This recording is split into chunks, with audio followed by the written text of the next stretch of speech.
네, 다음 이슈 인터뷰 이어가기 전에요. 지금 앞서서 내어드렸던 저희 퀴즈 한 번 더 반복을 하도록 하겠습니다. 교촌치킨 프랜차이즈 본부가요, 코로나 시기에 치킨 전용류 가격이 급등하자 캔당 유통마진을 1,350원에서 0원으로 내렸다. 그래서 공정에 적발됐다는 소식인데요. 1번은 유통마진, 2번은 된통마진이고요. 짧은 문자 50원, 긴 문자 100원의 비용이 드는 우물정의 0945로 문자 그리고 의견 주시면 되겠습니다. 자, 앞서서 저희가 문을 열면서 G2의 경제 상황을 살펴볼 수 있는 지표가 이번 주에 나온다라고 말씀을 드렸는데요. 그런데 중국에 더 관심이 간다라는 말씀까지 전해드렸습니다. 왜냐하면은 최근에 침체된 경기가 너무 확연해지면서 이런 것들 대규모 경기 부양책으로 대응하는 나라가 중국이거든요. 올해 경제 성장률 목표치를 5% 안팎으로 잡았는데요. 석 달도 남지 않은 상황에서 이거 달성하기 어려울 것이다라는 그런 평가들이 나오고 있습니다. 주말에도 경기 부양책 발표하면서 대응에 나선 상태인데요. 효과가 좀 있을까요? 이런 부분들 한번 종합적으로 짚어보도록 하겠습니다.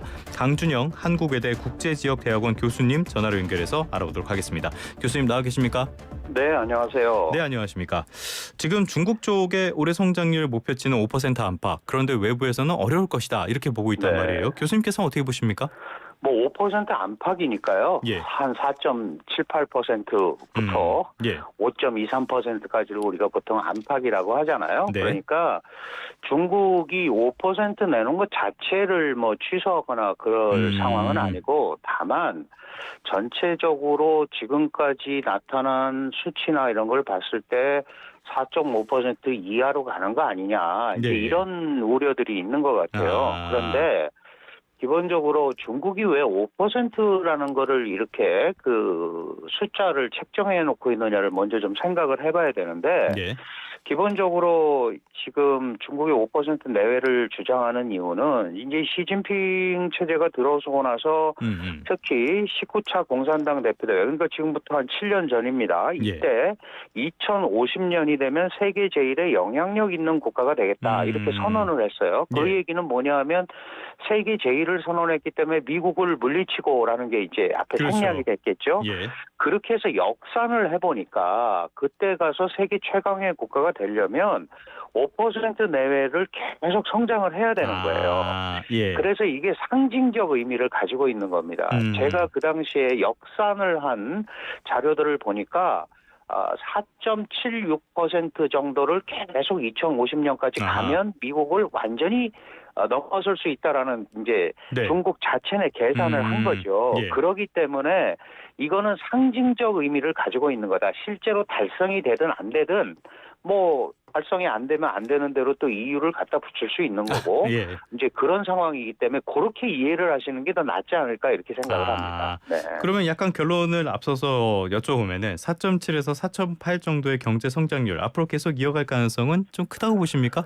그게 지금 같은 패턴으로 만약에 다른 예. 부양책이나 이런 게 없이 간다면 그 자체도 사실은 쉽지가 않습니다. 왜 그렇게 말씀을 드릴 수 있냐 하면, 보통 이제 어느 국가든 경제를 구성하고 있는 축이 있잖아요. 예. 중국 같은 경우도 소비, 투자, 수출, 이렇게 이제 세 가지가 예. 3대 축인데 지금 소비가 계속 안 좋지 안 좋죠. 않습니까?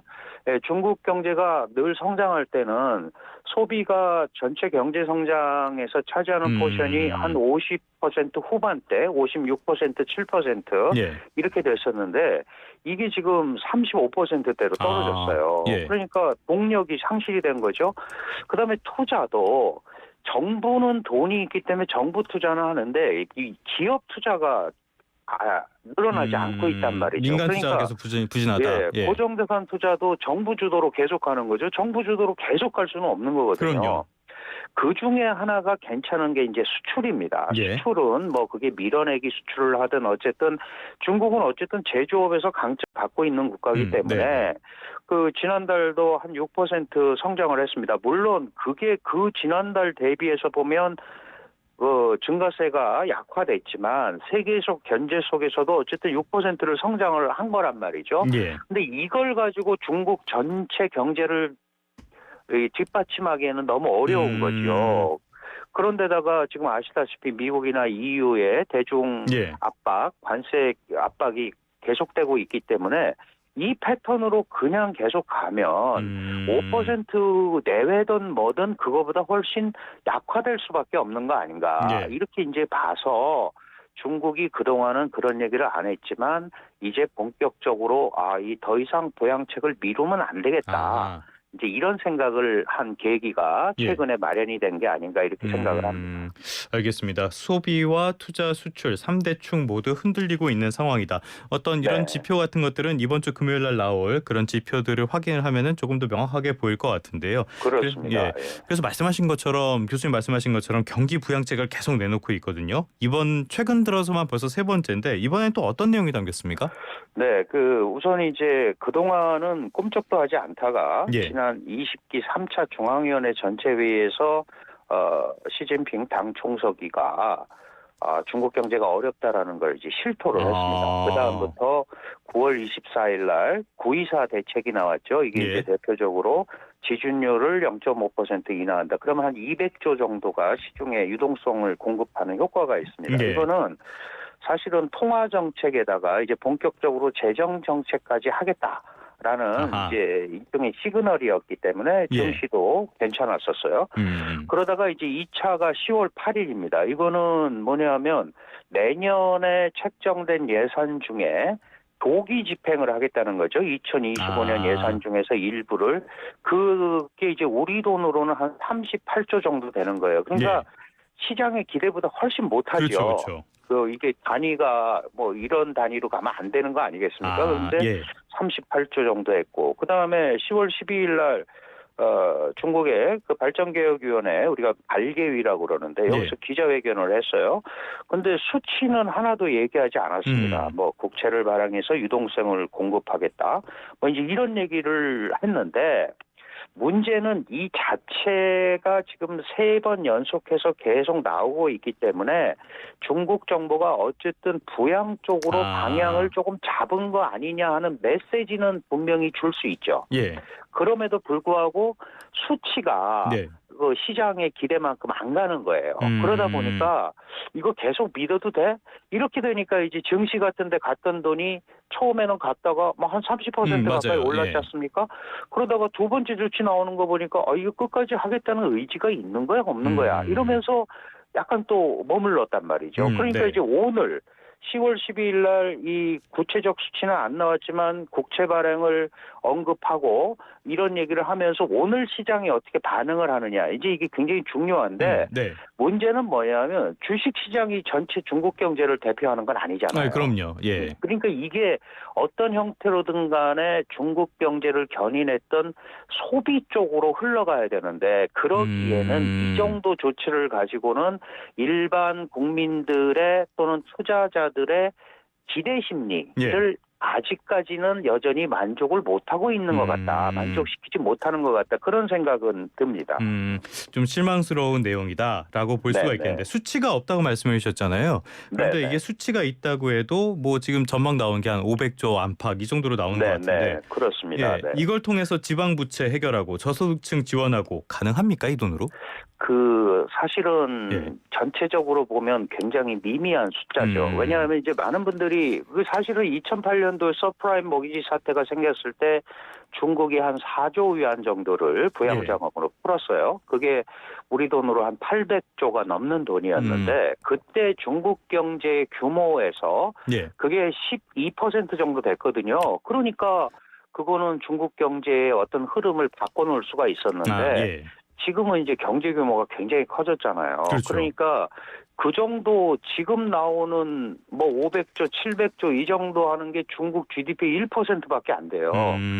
그러니까 이걸 가지고 중국 정부가 원하는 대로 경기 반등이나 회복에 도움을 줄 수 있을까에 대해서는 일단은 전체적인 차원에서는 부정적인데 다만 중국 정부가 이렇게 연속해서 부양책을 내놓고 있다라는 거. 의지를 그전까지만 보인다. 해도 안 했었잖아요. 8월까지만 해도. 그러니까 그거를 하고 있다라는 게 계속 시장에 시그널을 주는 거죠. 영국 이코노미스트 같은 데서는 그런 추세는 인정을 하지만 좀 더 구체적인 수치가 나와야 국제 투자자들이 움직일 거다라는 메시지도 좀 계속 서방의 메시지로 보내고 있거든요. 이제 그런 거에 대해서 중국이 전략적으로 정책 결정을 어떻게 할 건가. 이게 이제 포인트가 될 것 같습니다.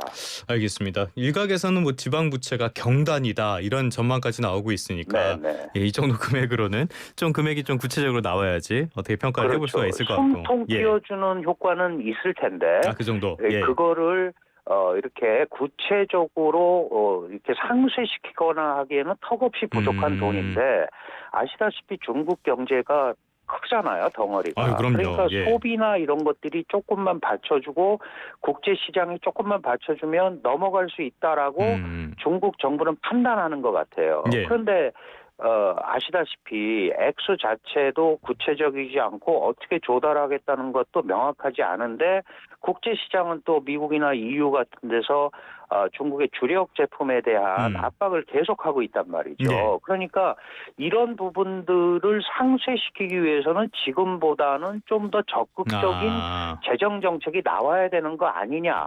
그래서 그거를 기다리는 투자자들이나 일반 중국의 국민들이 그거를 기대하고 있는 거 아닌가. 그러니까 이 정도 유동성 공급을 하면 돈을 쓰는 게 아니고 이게 더 어려워질 수도 있으니까 저축해야겠다. 그럴 수도 이런 있겠네요. 생각을 할 가능성이 더 많다는 거죠. 그러면 돈을 풀었는데 돈이 잠기는 거예요. 유동성의 함정이죠. 돈은 많이 풀었는데 전혀 소비나 이쪽으로 연결이 안 되게 되면 그건 또 고스란히 정부 부채로 가는 겁니다. 그러니까 이런 부분을 어떻게 지금 넘어가느냐. 이게 지금 중국 정부가 안고 있는 가장 큰 딜레마다 이렇게 보면 될 것 같습니다. 말씀하신 것처럼 지금은 계속 시장에 돈이 풀려도 저축률이 오르는 그런 상황이니까 그렇게 좋아 보이지는 않는 건데요. 말씀을 하신 것처럼 증시가 직접적으로 반응을 하긴 했지만요. 이 증시가 모든 걸 보여주는 거 아니니까요. 내수 같은 지표들도 봐야 될 것 같은데 내수 지표가 좀 개선되는 기미 같은 것들이 있습니까? 아직은 전혀 안 나타나고 있습니다. 이번에 사실은 이제 이 중국은 국경절 연휴 오래 쉬죠. 그리고 그런 때를 통해서 경제를 활성화시키려는 정책을 원래 가지고 있습니다. 그게 이제 할리데이 이코노미라고 그러죠. 휴일을 이용한 경제 진작. 그래서 뭐 노동절 휴일 5월 달에 뭐 이런 그다음에 춘절 뭐 이럴 때 이제 대표적으로 쓰게 하는 건데 이번에도 사람들은 굉장히 많이 이동을 하고 연인원 뭐 20억에 가깝게 사람이 왔다 갔다 했는데 실질적으로 사람들이 지갑을 열지는 않은 것 같아요. 화장실에서 자고 막 이렇게. 그런 것들을 막 사고 그래야 되는데 그런 게 좀 없었던 이유는 이게 이제 중국 정부가 이런 조치를 하고 할리데이 이코노미라는 개념을 활성화시키려고 노력을 했지만 이게 과연 연속성이 있을 거냐에 대해서는 여전히 의구심을 갖고 있다. 중국의 많은 소비자들이. 그렇다면 이 소비 심리, 기대 심리를 반전시킬 수 있는 뭔가 조치들이 뭐 액수가 중요한 게 아니고 계속 나와주고 중국 정부가 이런 식으로 방향을 잡았구나라는 거를 중국 국내 또는 국제사회에 계속 줘야 되는 거거든요. 이런 부분들이 해결이 안 되면 소비까지 이게 활성화돼서 이어지기에는 아직은 조금 더 지켜봐야 되는 단계가 아닌가 이런 생각이 듭니다. 사실 지금 우리나라도 내수 침체가 굉장히 고민거리인데 이런 것들이 정부에서 어떻게 한다고 해서 바로 반응이 안 오고 사실 대책이 마땅치 않잖아요. 중국에서는 이걸 어떻게 해결할 수 있을까요? 중국은 일단 지금 사실 이제 중국의 가장 큰 문제가 되는 게 이제 부동산 시장이거든요. 그런데 중국 정부 자체가 이 부동산 시장을 올인해서 살려고 하는 것 같지는 않습니다. 왜 이렇게 말씀을 드리냐면 인구도 줄고 있고요. 그다음에 우리도 마찬가지지만 내가 더 좋은 집을 더 괜찮은 데를 가려면 자기 미래에 대한 기대가 있어야 되는 거 아닙니까? 내가 사업을 해서 성공을 하고 또는 더 좋은 교육 환경을 갖기 위해서 어디로 갈 거고 그래야 내 또 급여도 올라갈 거고 이런 게 생긴단 말이에요. 그런데 지금 이 빈집도 많고 이런 상황에서 그렇게 중국 경제에 긍정적인 생각을 할 만한 포인트들이 안 나와 있는 상황에서 뭐 예를 들어서 대출을 좀 완화한다고 지금 대출이 완화됐으니까 돈 빌려서 사자 이러기에는 중국 일반 소비자들의 심리를 자극할 수가 없는 거죠. 그러니까 결국 중국 정부는 부동산 시장을 한편에 그렇게 일종의 구조조정 플러스 기본적인 부동산 시장 유지 요구에 맞추고 지금 시진핑 정부가 얘기하는 거는 첨단 과학 기술을 선택과 집중적으로 최대한 발전시켜보자. 이게 이제 과학기술 사회주의거든요. 그래서 사실은 10월 12일, 10월 8일 이런 발표에 민영 기업을 다시 활성화시키겠다는 얘기를 하고 있단 말이에요.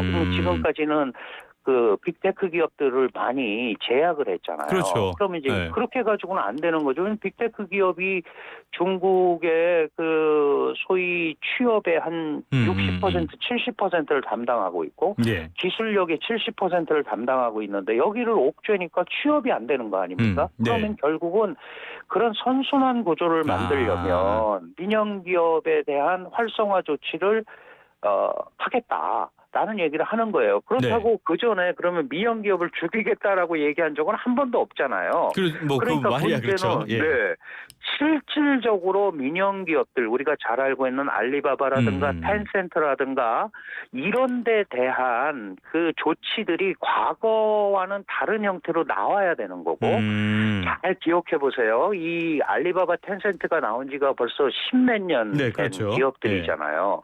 근데 그 이후에 중국의 이런 빅테크 기업이 전혀 안 나오고 있잖아요. 중국 경제가 가고 있는데 그렇다면은 중국 경제가 지속 가능한 발전을 하기 위해서는 이런 민영 기업이 활성화돼야 되는데 중국 정부가 지금까지는 그렇지 않았다는 거잖아요.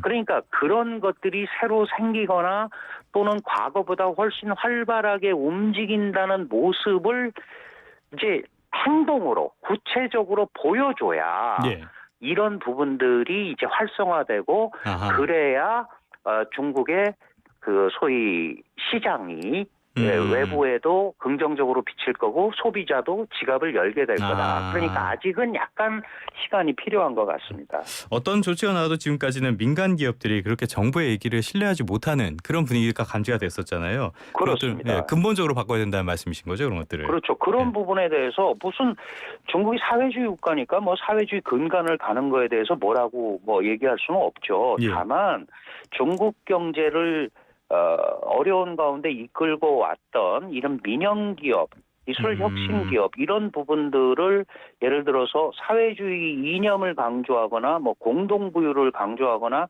이런 걸 통해서 압박을 하면 할수록 중국 경제가 회생할 가능성은 상대적으로 약화된다는 겁니다. 알겠습니다. 당장 대외 문제도 있지만은 내부의 문제들 이런 부분들부터 시급하게 해결을 해야지 중국 경제가 다시 살아날 수 있지 않을까라는 생각이 듭니다.